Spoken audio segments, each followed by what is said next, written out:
రైతులకు రైతు ప్రేమికులకు నమస్తే. మన రాష్ట్రాల్లో చూసుకున్నట్లయితే ఈ వరి పొలాలు అనేవి ఎక్కువగా 15 నుండి 60 రోజుల మధ్యలో చాలా ఎక్కువగా ఉన్నాయి. అయితే చాలా వరకు రైతన్నలు చాలా కామెంట్స్ అనేవి పెడుతున్నారు.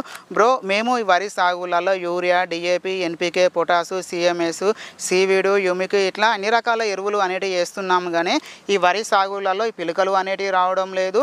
ఎలా ఈ వరి నాట్లు వేసామో అలాగే ఉంటున్నాయి. ఈ వరి అనేది మొత్తమే గ్రోత్ రావడం లేదు. ఈ వరి అనేది మొత్తమే పచ్చగా అనేది రావడం లేదని చాలామంది రైతన్నలు చాలా కామెంట్స్ అనేవి పెడుతున్నారు. అందుకోసమే ఈ వీడియో అనేది నేను చేస్తున్నానండి. చాలా వరకు రైతన్నలు వీడియోస్ని చూస్తున్నారు కానీ లైక్ మాత్రం చేయడం లేదు. మీరు కనుక ఈ వీడియోని లైక్ చేసినట్లయితే తోటి రైతులకు సజెషన్లోకి వెళుతుంది. మనము టాపిక్లోకి వెళ్ళినట్లయితే ఈ వరి సాగులలో urea, DAP, NPK, potash, seaweed, humic ఇట్లా ఎన్ని రకాల ఎరువులు వేసినప్పటికీ కూడా ఈ వరి సాగులలో ఈ జింకు లోపం కనుక ఉన్నట్లయితే ఇలాంటి సమస్యలు అనేవి చాలా ఎక్కువగా వస్తూ ఉంటాయండి. ఎందుకని అంటే ఈ వరి మొక్కలకు ఎక్కువగా ఉపయోగపడే సూక్ష్మ పోషకం ఏదైనా ఉంది అంటే అది జింకేనండి. ఈ వరి సాగులలో ఖచ్చితంగా మనము సంవత్సరంలో ఒక్కసారైనా మనం ఖచ్చితంగా ఈ జింకు అనేది మనము వాడుకోవలసి ఉంటుంది.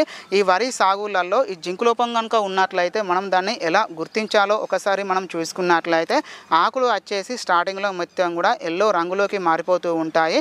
ఈ సమస్య అనేది ఎక్కువగా అయ్యే కొద్దీ మొత్తం కూడా ఇటుక రంగులోకి మారిపోతూ ఉంటాయి. అదేదో చూడటానికి మొత్తం కూడా ఎర్ర రోగంలాగా కనిపిస్తూ ఉంటాయి. అలాగే ఆకుల పైన ఇటుక రంగుతో కూడినటువంటి మచ్చలు అనేటివి మనకు కనిపిస్తూ ఉంటాయండి. ఇలాంటి సమస్యలు కనుక మన ఈ వరి సాగులలో కనుక ఉన్నట్లయితే వెంటనే మనం దాన్ని జింకు లోపంగా గుర్తించి వెంటనే వచ్చేసి ఈ మందులను మనము స్ప్రే చేసుకున్నట్లయితే మనకు మంచి ఫలితాలు వచ్చే అవకాశాలు అనేటివి చాలా ఎక్కువగా ఉంటాయి. అవి కనుక మనం చూసుకున్నట్లయితే జింకు ఆక్సైడ్ 39.5% అండి.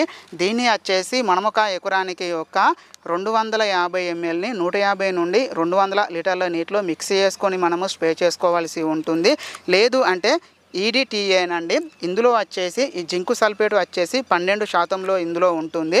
దీన్ని వచ్చేసి మనము ఒక ఎకరానికి 100 గ్రాముల చొప్పున 150 నుండి 200 లీటర్ల నీటిలో మనం మిక్స్ చేసుకొని మనము స్ప్రే చేసుకున్నట్లయితే ఈ వరి సాగులలో వస్తున్నటువంటి ఈ జింకు లోపాన్ని మనము సమర్థవంతంగా నివారణ చేసుకోవచ్చు. లేదు అంటే మనకు ఈ జింకు సల్ఫేట్ అనేది కూడా ఉంటుందండి. దాన్ని వచ్చేసి మనం ఒక ఎకరానికి 500 నుంచి 1 కేజీ అంటే 500 గ్రాముల నుంచి 1 కేజీ కనుక మనం వేస్తున్నటువంటి ఎరువులలో కనుక కలిపి వేసుకున్నట్లయితే ఈ వరి సాగులలో వస్తున్నటువంటి ఈ జింకు లోపాన్ని మనము సమర్థవంతంగా నివారణ చేసుకోవచ్చు. ఇలాంటి వాటిని కనుక మనము వాడుకున్నట్లయితే మనకు మంచి ఫలితాలు వచ్చి మంచి పిలికలు వస్తాయి, మంచి గ్రోత్ వస్తుంది. అలాగే మనకు మంచి దిగుబడి రావడానికి కూడా ఇవి ఎక్కువగా ఉపయోగపడతాయండి. ఇలాంటి నాణ్యమైన సమాచారం కోసం మన ఛానల్ని సబ్స్క్రైబ్ చేసుకొని పక్కన ఉన్నటువంటి ఈ బెల్ ఐకాన్ని యాక్టివేట్ చేసుకోండి. అలాగే మీకు ఈ వరి సాగుకు సంబంధించి ఎలాంటి డౌట్స్ ఉన్నా కామెంట్ రూపంలో కామెంట్స్ అనేది పెట్టండి. మీకు నేను పూర్తి ఆన్సర్ అనేది ఇస్తాను. రైతు సేవ కోసమే ఈ మన ఛానల్.